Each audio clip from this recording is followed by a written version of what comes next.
yale tunawaomba wa Kenya is to sit and think together. Disruptions will not help. Changamoto iliyoko ni kusaidia mkulima. Hata juzi hao wabunge wetu wameniambia huyu mzee ameingia Mumias, ameanza kuonekana kama anaweza kufanya kazi. Ile kitu anataka is the support of the government. Na hiyo message imepelekea rais.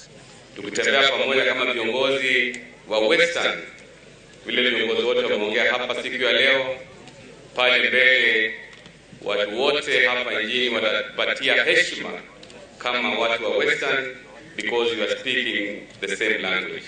Katiba inasema Kenya shall be a multi-party state.